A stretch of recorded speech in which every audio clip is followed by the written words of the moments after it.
No one has a crystal ball when it comes to predicting where the economy is headed. But the bond market traditionally is a pretty good indicator.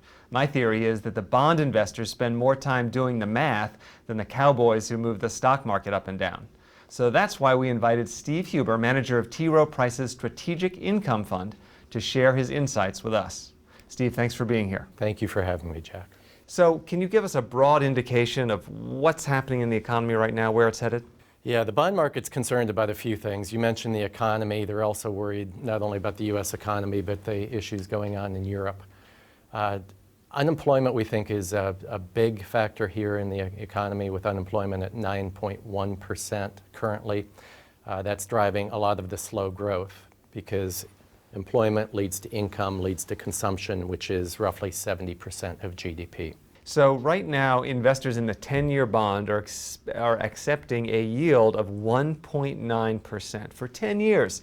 So that says to me they either expect deflation or a recession. I mean, they're pricing in basically zero growth when you account for inflation. What does that do? Is that a strong indicator? That is, and the Fed is doing everything they can to prevent deflation. They did quantitative easing 1, quantitative easing 2. The big question out there now is, are they going to do QE3? And if you think back to when they did QE1 and QE2, deflation was a large concern. Inflation expectations were low. They're somewhat higher now. Inflation expectations over 10 years, the bond market's telling us they're about 2%.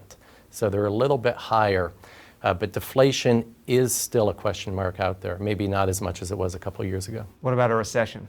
Recession is increasingly probable. Our base case is we are not going to go into recession, but we do expect a protracted period of very slow growth. So what is it that's causing this growth to be so slow, that's preventing us from getting things going again? Is it mainly that employment question? It's mainly the employment, but also in the 2008 crisis, we had a lot of deleveraging. We had high leverage in the private sector. We're going through a lot of household deleveraging, a lot of problems in the housing market.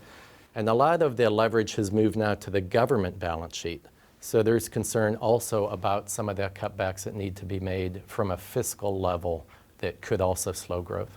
So to oversimplify it, when households are deleveraging, it means they're saving instead of buying stuff. That's right. The savings rate has gone up.